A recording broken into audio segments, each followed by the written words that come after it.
readers, today we're going to read the story Storm Report online. But before we go there, I wanted to talk about author's purpose. Now, sometimes they decide to entertain us. Other times authors decide to inform us. And still other times authors try to persuade us. What does it mean to persuade? That means that they try to get the readers to agree with an idea or to do or try something. So oftentimes when authors try to persuade, they start out with an opinion. So if you look on my chart here, the author starts out with an opinion. And you see the little head? Those are some clues that the author is telling his or her opinion. They say things like, I think, I believe, I feel, and blank is the best, and usually followed by because, right? So they start out with their opinion, and it's their point of view, right? Their opinion. Now, the author, to support their opinion, they'll often give reasons. Reasons support the opinion, and they'll have some facts in there things that can be proven. They'll also give examples. So that's the bottom one down here. What are some examples or details about the reasons? So an author states their opinion, gives the reason for their opinion that usually they provide facts for, and then also some examples.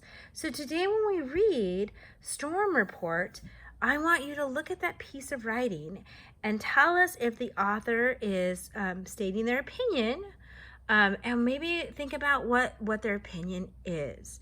Okay, so what you're going to do is you're going to log on to your reading, and you're going to go to assignments. And you hopefully have done this several times. So I click on assignments, and it's going to be my book, Storm Report. So I'm going to go ahead and click Start. So I click Start on that, and it should come up. Sometimes it takes a minute. My computer does that. And I have to be patient. So, hi! Yep, see, look how long it takes to sometimes load. Patience is an important thing.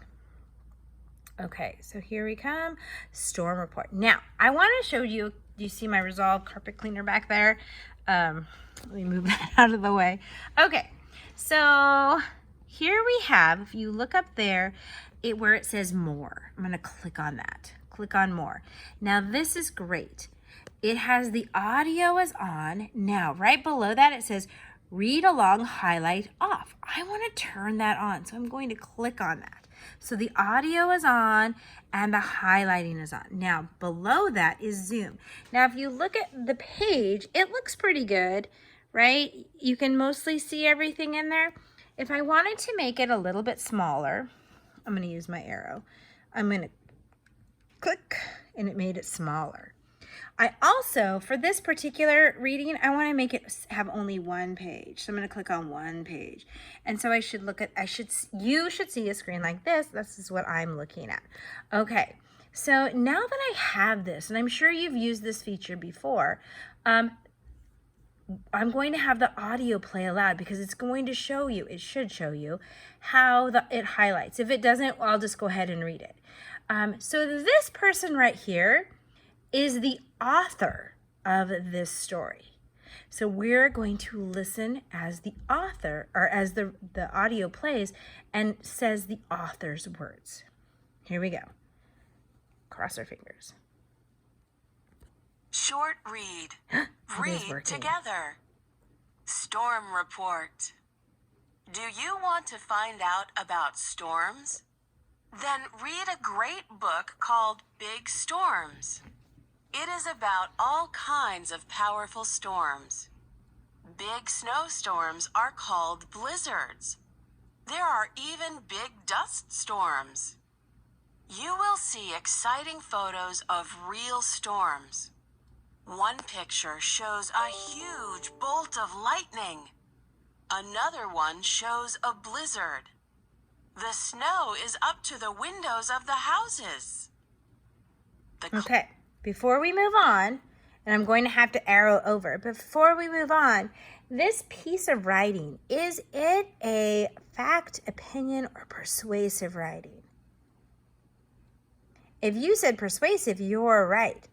This author, she is talking about reading a book called Big Storms, and she gives an opinion about it. She says it's a great book, and then she's going to talk about it and give facts. You will see exciting photos and real storms, right?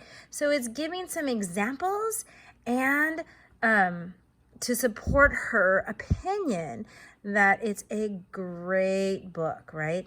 So a persuasive piece of writing.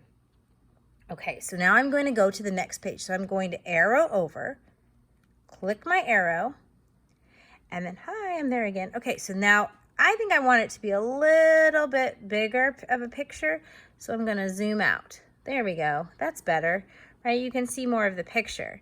All right, now I'm going to hit the audio on again. Another reason to read this book is to find out how to stay safe in storms. I learned a good tip. When thunder roars, go indoors. Big Storms is such an interesting book. Read it soon. So the author is trying to get you to read this book, right? And it gives you another reason. Do you see that? Let me get my arrow. Another reason. Okay? So I want you to think about that. The author is trying to persuade you. And she even says, I learned a good tip, right? Giving a reason to read this story. Look at the pictures. Do you see these pictures? There are types of storms, right? So here we have a blizzard. We have a dust storm, a thunderstorm, a hurricane, and a tornado. Now, when you see these pictures, does that help persuade you? Does it spark an interest in you that you would want to go out, and find this book that she's talking about, Big Storms? If it does, then she has persuaded you to go find that book. Okay, readers, now what I want you to do, I've clicked on this for mine, and then I'm going to go ahead and go up to the top, and I'm going to click off Storm Report because we read it, and I'm going to have you can go do that too. Now it says my book, Storm Report. I clicked off of it. It says continue. Well, I've read it all the way through. So guess what? I'm done. So I'm going to just click I'm done. And then that tells me when I go to look and see if you finished that you're done. So if you're forgetting to go back and click I'm done, make sure you do that. Okay, readers? All right, great job. So you're going to go and read Storm Report now. Happy reading.